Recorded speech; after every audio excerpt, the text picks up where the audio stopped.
Good evening. Good evening. We have a quorum present. Let's get this meeting started.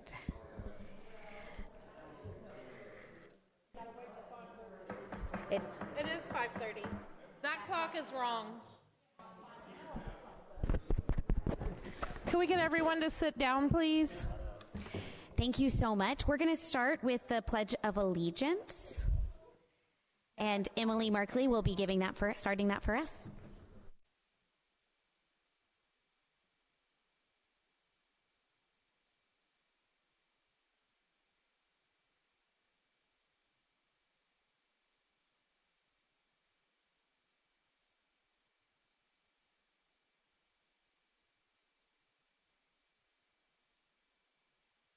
And normally we have Jimmy here for our invocation. David, would you mind doing it?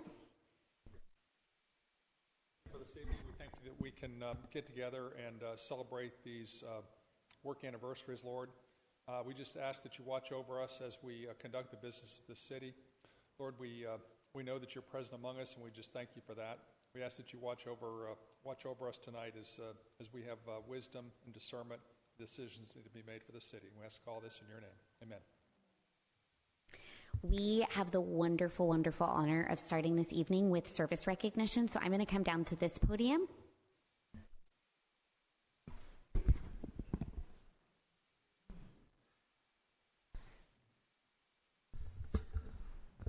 All right, Mayor's making her way down.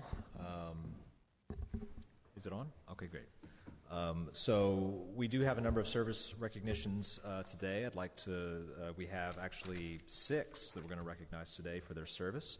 We're going to have the mayor and the associated department director down at the podium recognizing the employee as we call them. First is Kelly Sarabia. Is she here?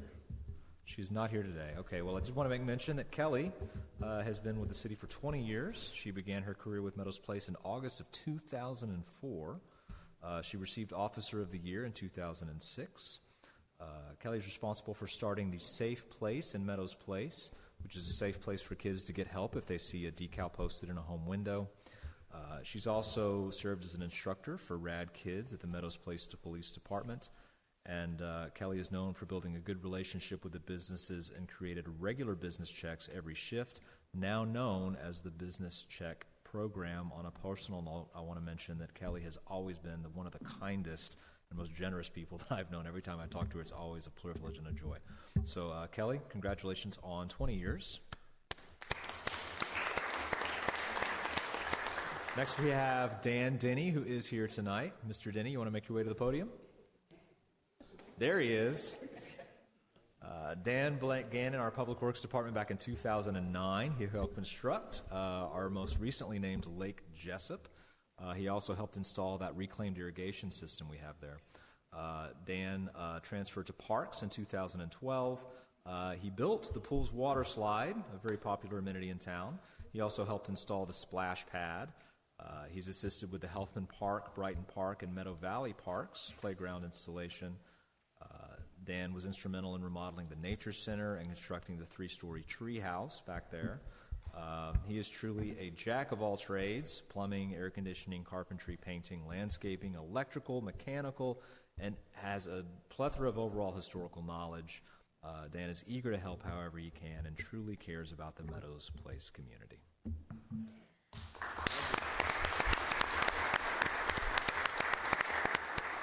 Thank you, Dan. Years. I would like to add that the things you have literally built with your hands, my own children and my classroom children thoroughly enjoy. So thank you, sir. Lee Mayan is here. Lee has been with the city for 7 years. She started her telecommunications career in 1996. She spent 20 years dispatching. That's no small feat. She's helped create training manuals for 3 different agencies. She started with Meadows Place here in February of 2017. She helps train new dispatchers at Houston Community College, and I will say on a personal level, she always has a smile on her face anytime we go over there to say hi. So congratulations, Lee.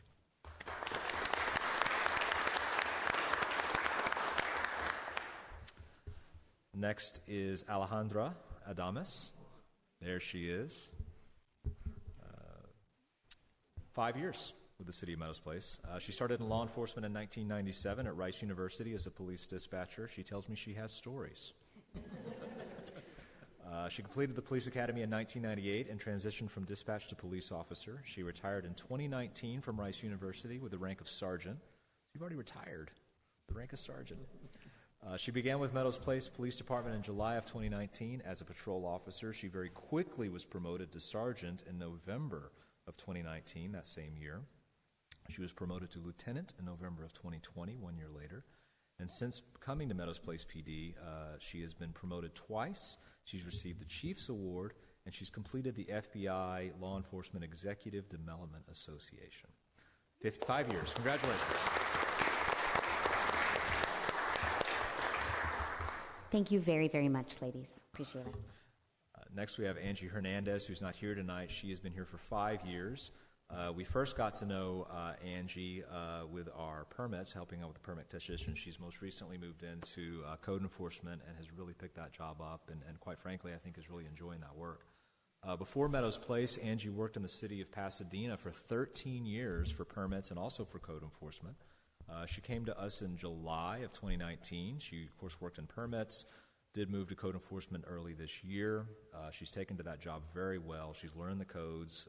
She's a pleasure to work with, and she also enjoys interacting with the community. She enjoys working, and this is coming from her now, she enjoys working with each one of her colleagues, as each one has a different point of view in every situation, which helps her to understand them in a special way. Straight from her. So thank you, Angie.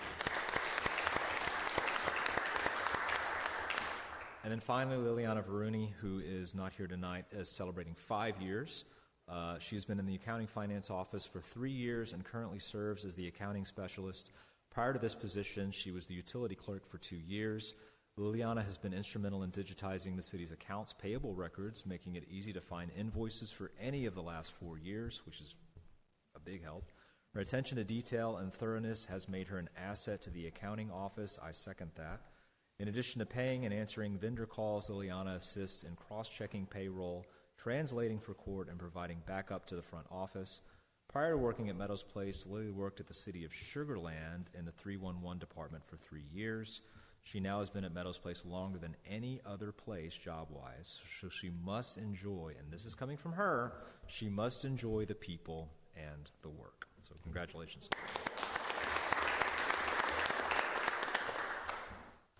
That's it, Mayor.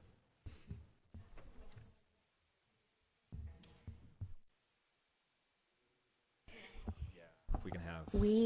if you are here to be celebrated, we have refreshments outside. And so you are excused to the hallway camera. We'll take some pictures. Thank you so, so, so much for coming and serving Meadows.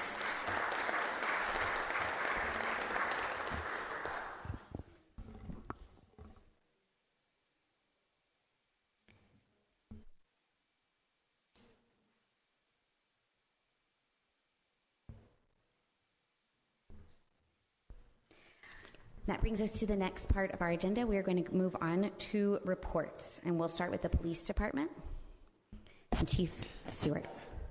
Thank you, Mayor and Council. Starting with the report this month, we always start with our accidents. We had 10, number of arrests 4, number of calls for service 1,709. We had number of report calls 39, citations issued for traffic 264 with charges of 685. Citations for city ordinance violation 1. Warnings issued for traffic 125 with 230 charges. Warnings for city ordinance violation were 9, and the activity report for calls altogether was 2,687. Our assaults this month, we had 0. We had 2 BMVs, same as previous month. 0 burglary of business, 0 residential burglaries. 10 of the city ordinance, which I just previously mentioned. 2 criminal mischief, 1 fraud or forgery, 0 robberies. Total property checks was 2,697.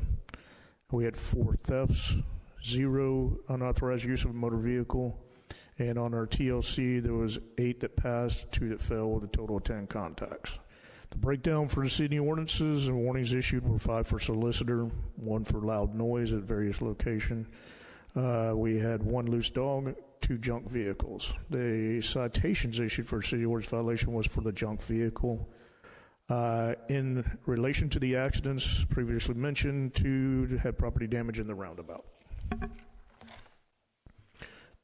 Continuing on with the chief's notes, talking about the BMVs, the 2, we had 1 commercial, 1 residential. As you can see on the first page, you'll see the values of those burglaries. The one that stands out is, again, when we have people leaving banks for jugging. If you look at that first one with Sam's Club, you can see that that's an instance of that where they were followed from a bank and left their bank bag in the vehicle.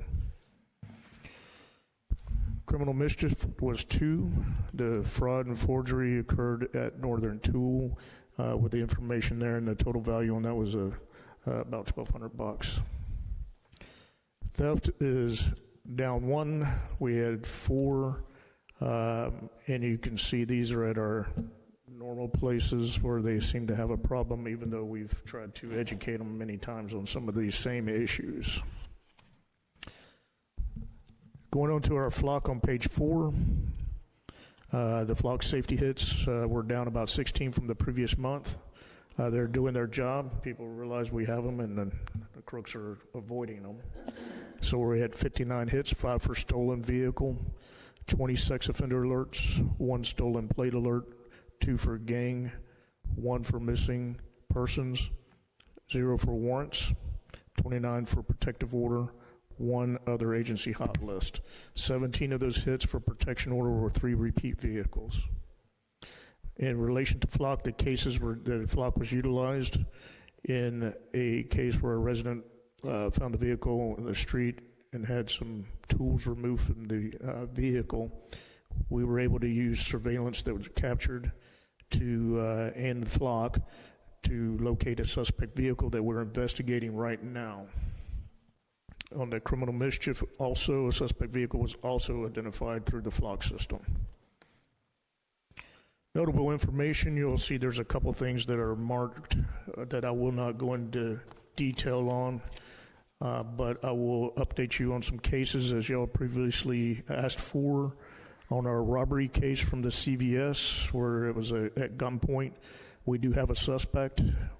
He's been picked out of a photo lineup, and we are preparing our case and submitting it to the DA's office so that we get a warrant for arrest.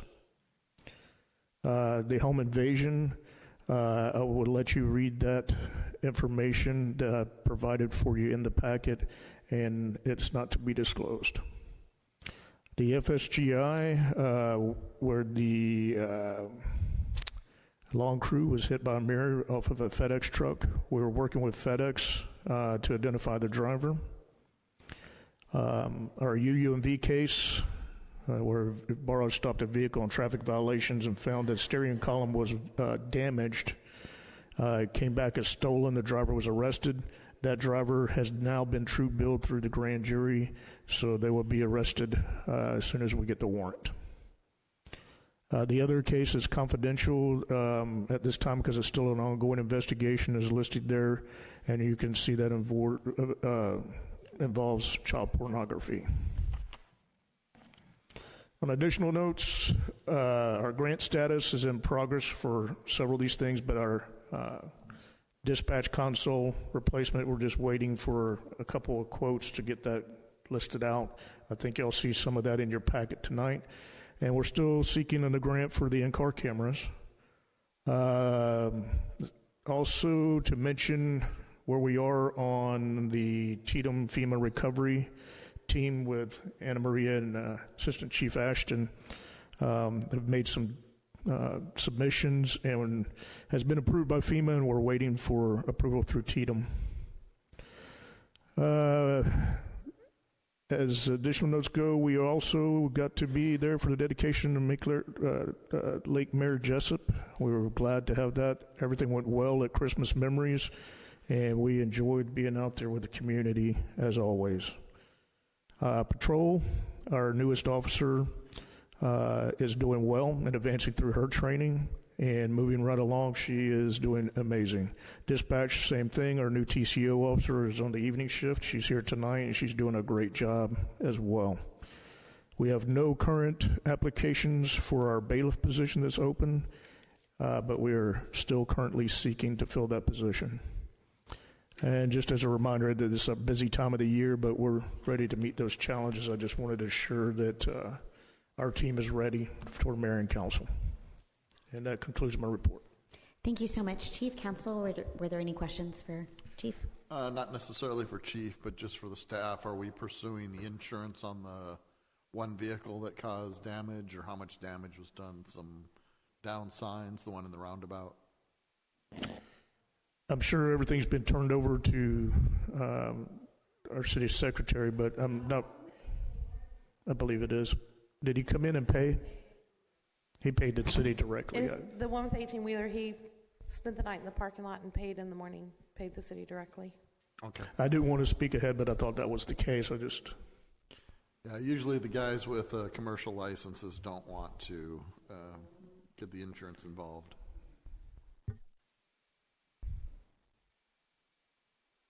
Any other questions? All right. Thank you so much, Chief. Thank you. Our next report is with Colleen Cabezas with Parks and Recreation. Good evening, Mayor and Council. This report serves as a summary from October through December. In light of a shorter meeting tonight, I have extremely summarized, so if I leave something out, please feel free to ask me. So this covers the October Fall Festival, which we had 800 plus people there. Items to note, we also had 14 YAC volunteer at that event. Our next event was Christmas Memories, where we believe we had 900 plus folks there. The elementary choir participated, and then we also had 8 YAC kids also support that event. That was also the naming of the Lake Jessup, and we are still waiting for the final installation of that plaque and statue. We've called 811, and we're just waiting for them to come and mark the area that we're planning on installing this. And I just want to say a special shout out to my staff and PD for all their support during those events. Projects completed. We had 280 trees that were trimmed throughout the city, parks, facilities, and right-of-ways, and also mulched. You'll see those fresh mulch rings if you drive through the city. Today, actually, they completed them. Park rules were posted throughout all parks. Rainbow trouts were released last week, 600. That's the first half of the batch. The second half will be in the following 2 to 3 weeks. And of course, my staff decorated the city for Christmas. That took 5 staff 3 weeks to accomplish all of that part of the decoration. It's pretty lengthy. Partnerships, our YAC group has done working on a book drive. They're doing very well. However, they're still in need of children's books. They're getting a lot of adult books, but they're still in need of children's, and then they'll begin restocking those little libraries in January.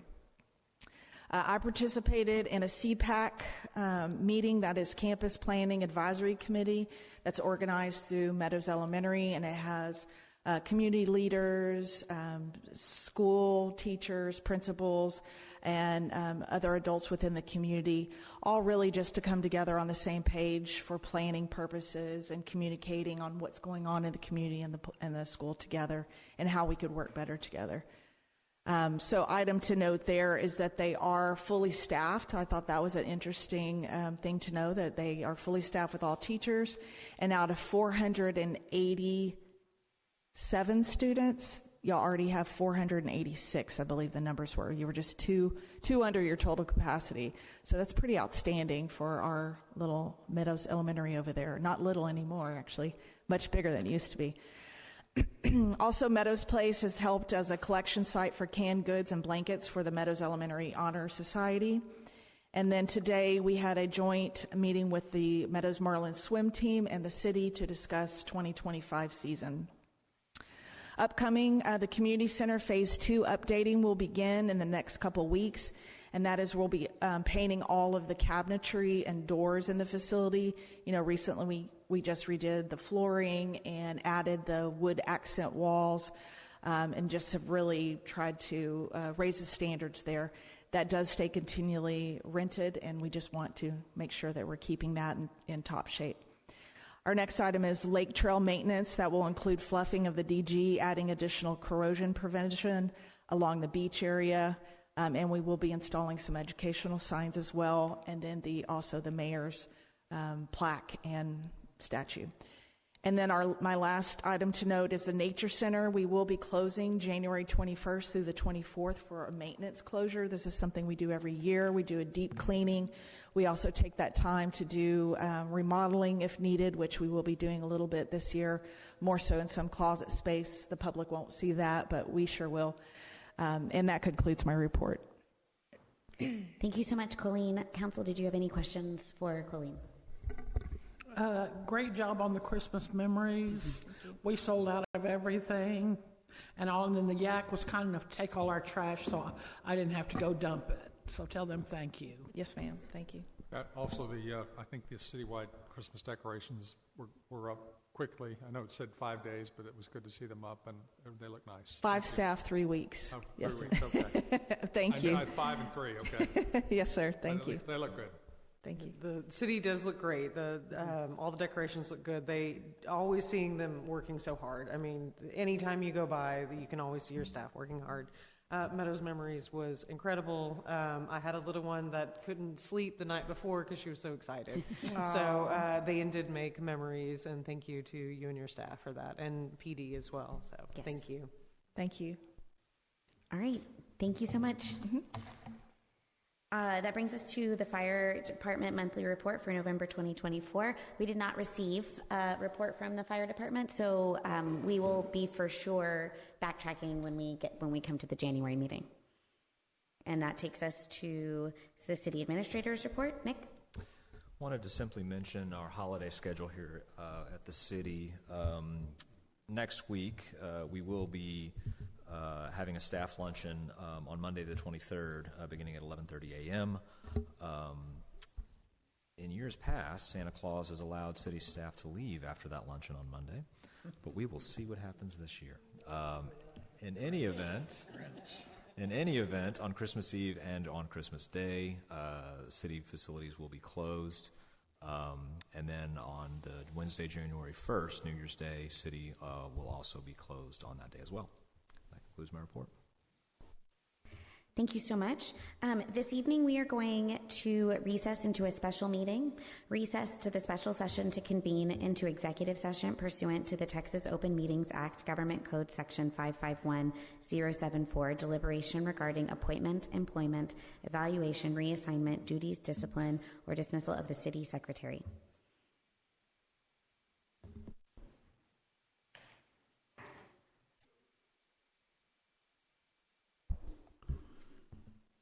Call the meeting back to order. This is not a coup. The mayor did have to leave to go watch her daughter in a performance, so I have taken over as Mayor Pro Tem. Next item is public comments. Do we have anybody that has signed up or wants to address council? No. Our three participants have declined.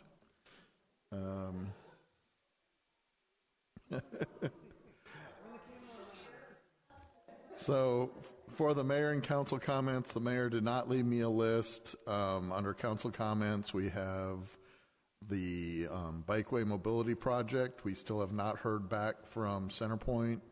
I had not expected to, so that's not a surprise to me. Dorrance Lane Project is still moving along very quickly. I didn't check the current schedule, but I believe they're going to plan to have everything paved again before Christmas. Yeah, so they're officially going to start pouring again on Thursday to have that long stretch. They combined a couple of phases with the engineer. It's blessing, which was a fun conversation to watch, let me tell you. But they are going to combine some phases to get it done a little more quickly, and so they should have that done. They're going to be doing the pour on Thursday morning for that section. So are they planning to try to do another section before Christmas, or are they breaking for Christmas? They're breaking. Okay. Yeah, they're breaking. Are we planning to have Cameron film that during that time again? your communications director is on the ball, let me tell you. I have no doubts. Yes, so yes, he's absolutely. In fact, this afternoon he was talking with the project manager, making sure he knew exactly when the trucks were going to arrive so that we could chronicle the pour. All right, moving on to our regular agenda, J1, discussion and consideration of resolution number 2024-52, appointing 3 directors to the Economic Development Corporation for a term commencing immediately upon passage of this resolution and ending December 31st, 2026. Council, in your packet, you have the recommendation to appoint 3 directors, Terry Henley, Brian Frame, and Emily Merkley. Bob Graff is resigning from the EDC. I'll make a motion that we approve these candidates. Motion by David. Second. Did I beat him? You got there. I got it. Who'd you have for the second? I got Tia. Okay, Tia. That's what I heard first.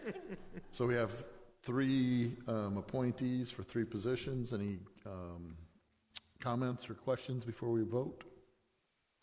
All in favor? Aye. Any opposed? Passes unanimously.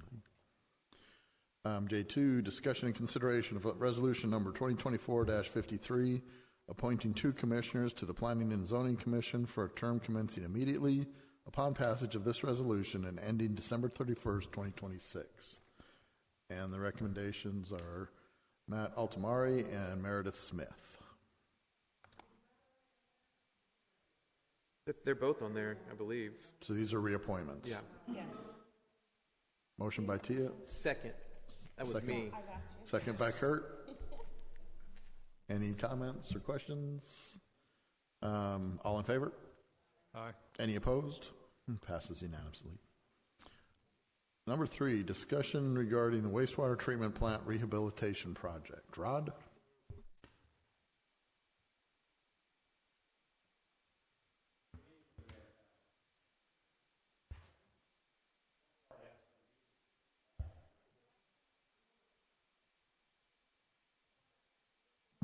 There we go. It's on. The good news is that early in November, the contractor completed the installation of all the gate valves. And I believe that was done about on the 15th. And so we had been through 4 separate bypasses with only some minor infractions. November the 26th and 27th, we set up the last and final bypass, which actually took the clarifier basin out of service, offline. The engineer had designed that, and for a period of about 5 days, things worked very well. But on Monday, December the 2nd, the operator came to me and said there were some solids going over the weir. When I say some solids, the effluent should be clear. It was really the color of my binder. Not good. So that is considered an unauthorized discharge, and so council needs to be aware of that. It happened on Monday, and I called a meeting for Tuesday morning at 6 a.m. with LEM representatives, the contractor, the on-site representative, the project manager, and the owner. I asked PowerScoop with Barry and Luis to come along. And we had an HDR representative, Chris Monowonsky, on site at the same time.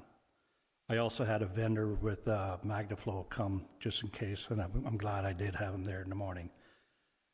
The meeting started a little after 6 in the morning, and we collectively had all come to the same conclusion. The problem that we were having with the bypass was that there was insufficient wasting going on.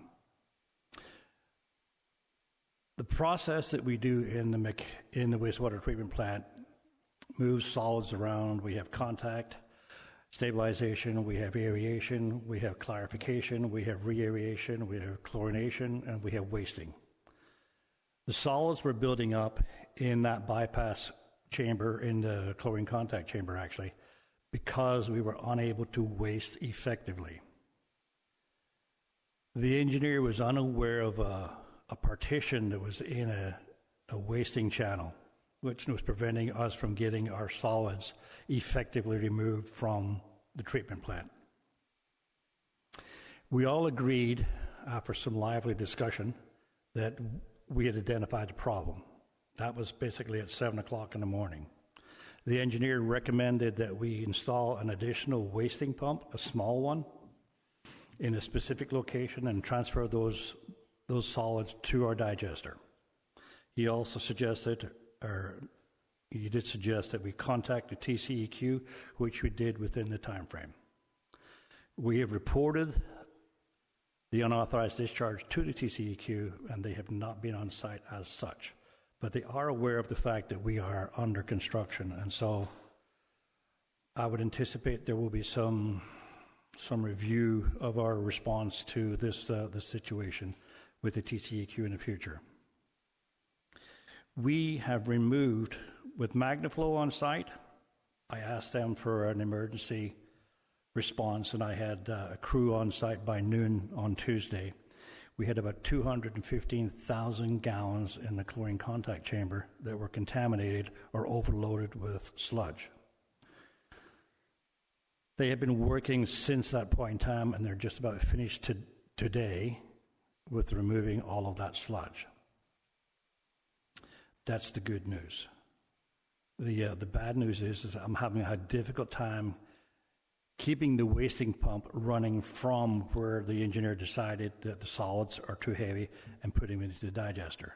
Tomorrow morning, the contractor is going to provide me with a bigger pump, and I'm going to clean the entire vessel out. I'm going to shut the plant down again and clear it out and hopefully get back to some sort of reasonable amount of solids being wasted and keep us out of a problem. The one thing that's become evident is that once the clarifier is back online, it's going to take a couple of days, obviously, to fill it up. I'm going to have to go back through with MagnaFlow and do the sludge net and remove the 215,000 gallons of sludge again. Maybe less, but I'm going to have to redo what I've just done. Any questions? You have a rough cost yet? Yeah. Pardon me? You have a rough cost of the extra work for the extra work for the removal of the 215,000 gallons of sludge was between $12,000 and $14,000. I'll have another bill for another 4 or 5 because I had to clean out the digester to provide some extra space for us to waste.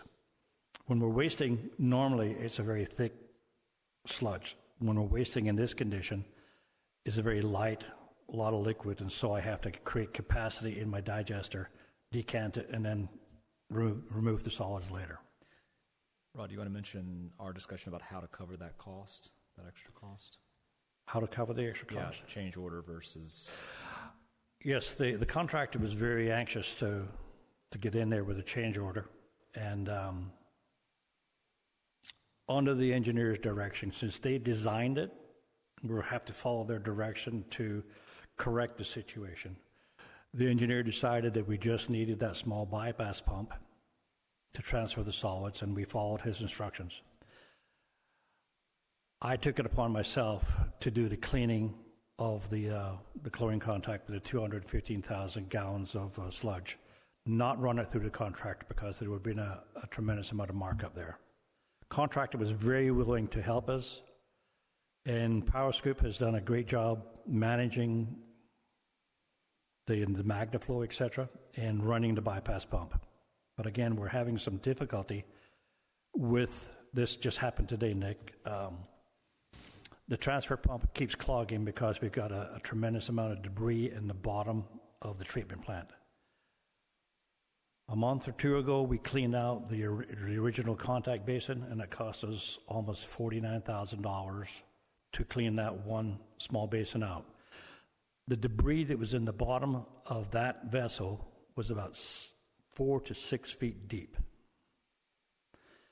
So with what I'm encountering today in the middle of the plant, in that transfer trough, is I'm having similar amounts of sludge and heavy debris in the vessels. We can deal with it now, but in the future we're going to have to go through the entire plant and do a sludge net and clean it all out. That answer your question, sir? It does, and To your knowledge, when did we last do a complete clean out of those basins? It's probably been 30.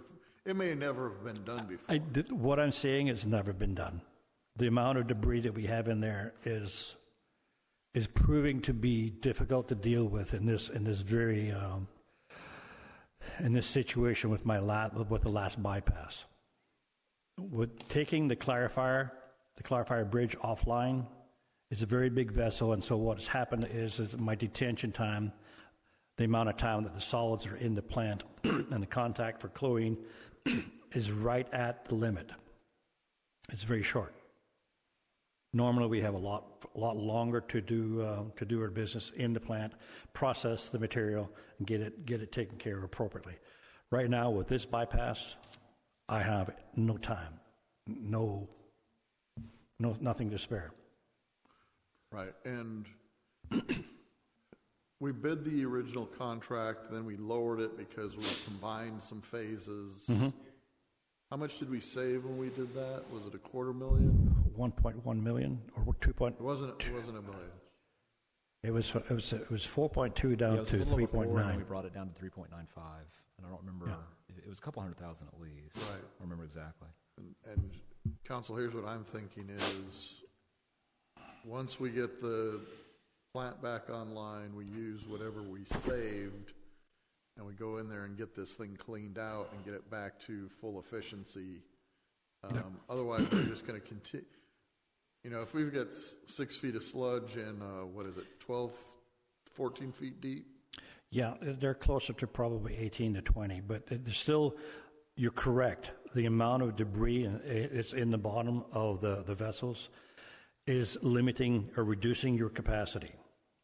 Once we finish with the main clarifier bridge, the chlorine contact bridge is also in disrepair, but not near as bad as the other. And so I believe the chlorine contact bridge has more control issues than it does anything else. Right, but if we went in and cleaned things out, we could actually run more efficiently. Yes. Nick had said once we complete the clarifier bridge repair, we can start to look at the chlorine contact repair. It's a challenge. It's a capital expense that we haven't talked at all really about together, but something we need to likely talk about adding, folding into the CIP, depending on the cost. Good news, WPI, the generator people, finally come out with the replacement part, and the generator works seamlessly. Does it run the lift station as well? Run everything. Okay.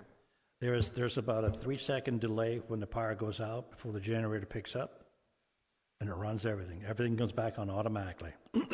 How often are we testing that generator? That's tested every week. Okay. Good deal. Thank you. We have signed a service contract, and that's going to be my January report, but I have got service contracts with WPI on all the new equipment. They will be serviced quarterly, and each year they will be put under load, so they're designed, so what's it designed to do? About 100%, yes. The lift station contractor has not done very much. He's doing his building of his panels, his MCCs, his control panels, and hasn't been on site. Anna Maria and I were talking tonight. I have not seen one bill for the lift station yet, so.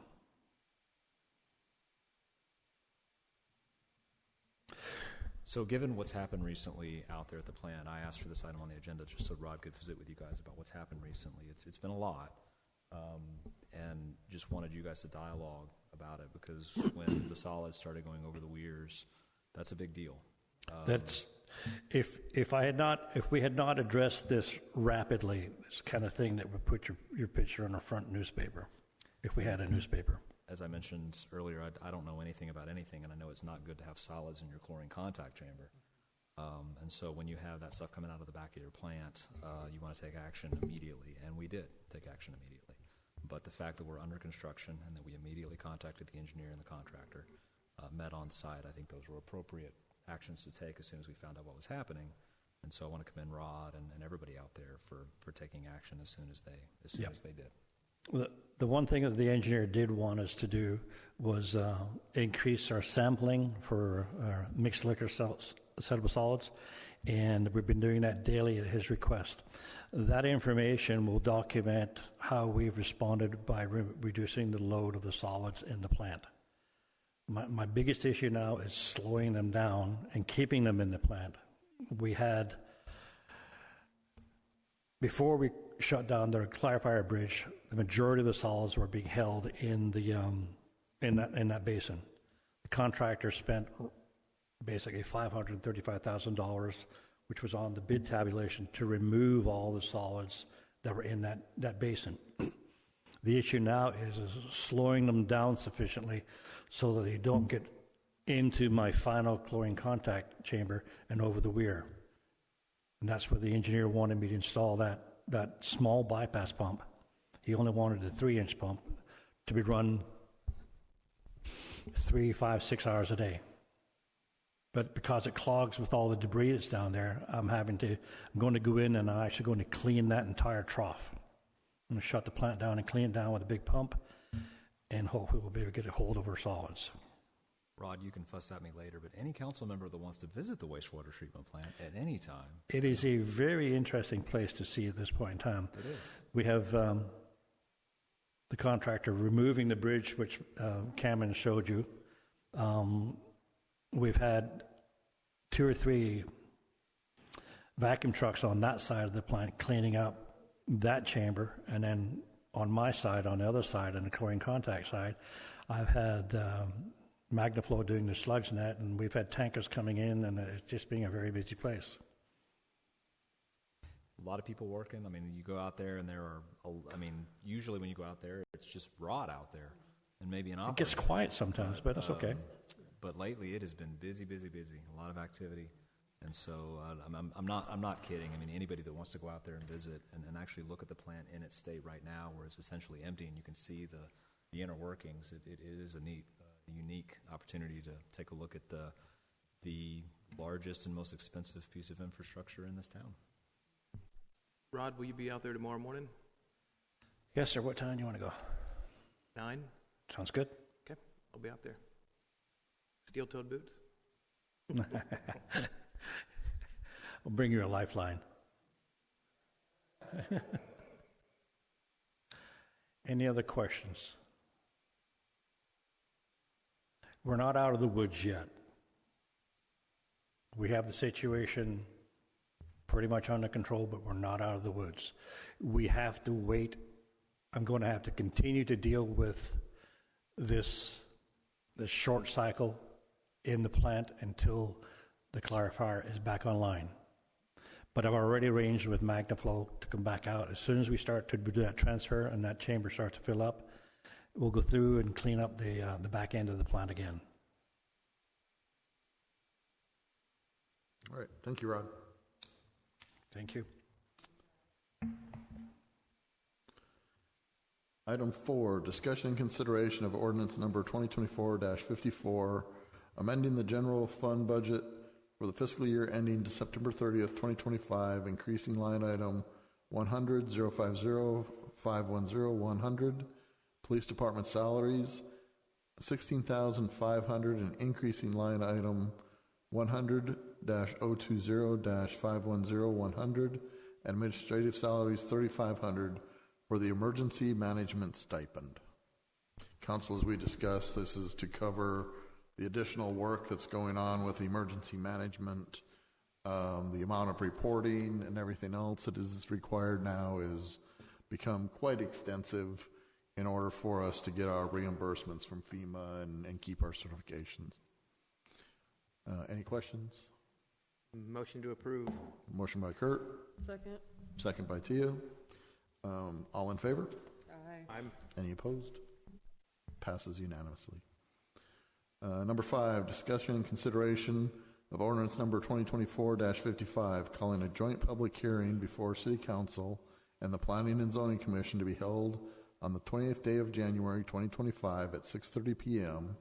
at Meadows Place City Hall, 1 Troyan Drive, Meadows Place, Texas, 77477, to receive public comment regarding the specific use application from Corey Corbin of Collision Motor Specialist per Meadows Place Code of Ordinances, Chapter 153, Section 153.95, B2C4, allowing for auto-body shop on the property located at 12002 Southwest Freeway, Meadows Place, Texas, 77477. Do I have a motion? I'll make a motion that we Motion by schedule Dave. that. Second by Kurt. Any questions or discussion? I think just the discussion for point of reference, this is a reapplication from somebody that applied previous meeting, reapplying, and this is only the public hearing. This is to set the public hearing for his petition. Right. And they have the right to ask. That doesn't mean the council is required to approve. All in favor? Any opposed? Passes unanimously. Number 6, discussion and consideration, resolution number 2024-54, authorizing the city secretary to advertise a request for sealed bids for the operation, maintenance, and management of the city's municipal water, wastewater collection system, and wastewater treatment plant. Do I have a motion? Move to approve. Any discussion? All in favor? Aye. Any opposed? Passes unanimously. Number 7, discussion and consideration of the first reading of resolution number 2024-55, identifying Meadows Place Economic Development Corporation's intent to undertake the general park improvements as a Meadows Place Economic Development Corporation's project and approve the expenditure of $90,000 for the general parks improvement projects. Motion by Dave, second by Kurt. Any discussion? All in favor? Aye. Any opposed? Passes. Number 8, discussion and consideration of a second reading of resolution number 2024-55, identifying Meadows Place Economic Development Corporation intent to undertake the general parks improvements as a Meadows Place Economic Development Corporation project and approve the expenditure of $90,000 for the general parks improvement project. Do I have a motion? Second. Kurt, second by Dave. All in favor? Aye. Number 9, discussion and consideration of the first reading of resolution number 2024-56, identifying Meadows Place Economic Development Corporation's intent to undertake general parks and maintenance not to exceed $21,600. Make a motion we approve. Motion by Dave, second by Kurt. And for the general public, these are just housekeeping items that we have to do to approve things that are really already in the budget. Do I have a, okay, all in favor? Aye. Any opposed? Passes. Number 10, discussion and consideration of second reading of the resolution 2024-56, identified Meadows Place Economic Development Corporation's intent to undertake general parks maintenance not to exceed $21,600. Do I have a motion? Motion by Tia, second by Kurt. All in favor? Aye. Any opposed? Passes. Number 11, discussion and consideration of the first reading resolution number 2024-57, identifying Meadows Place Economic Development Corporation's intent to undertake parks improvements within Kirkwood Linear Park not to exceed $40,000. Moved by Kurt, second by Dave. All in favor? Any opposed? Passes. Number 12, discussion and consideration of the second reading resolution number 2024-57, identifying Meadows Place Economic Development Corporation's intent to undertake parks improvements within Kirkwood Linear Park not to exceed $40,000. Motion by Kurt, second by Tia. All in favor? Any opposed? Passes. Can we combine these? No. I'm tired of reading. Number 13, discussion and consideration of the first reading of resolution number 2024-58, identified Meadows Place Economic Development Corporation's intent to undertake the expenditures of $280,000 for the Dorrance Lane Rehabilitation Project. I'll make a motion that we approve that. Motion by Dave, second by Tia. All in favor? Any opposed? Passes. Number 14, discussion and consideration of the second reading resolution number 2024-58, identifying Meadows Place Economic Development Corporation's intent to undertake the expenditure of $280,000 for the Dorrance Lane Rehabilitation Project. Motion by Kurt, second by Tia. All in favor? Aye. Any opposed? Passes. Number 15, discussion and consideration of the first reading of resolution number 2024-59, identifying Meadows Place Economic Development Corporation's intent to undertake business development expenses not to exceed $129,400. Motion by Tia, second by Kurt. All in favor? Aye. Any opposed? Passes. Number 16, discussion and consideration of the second reading of resolution number 2024-59, identifying Meadows Place Economic Development Corporation's intent to undertake business development expenses not to exceed $129,400. Motion by Kurt, second by Tia. All in favor? Aye. Sorry, guys.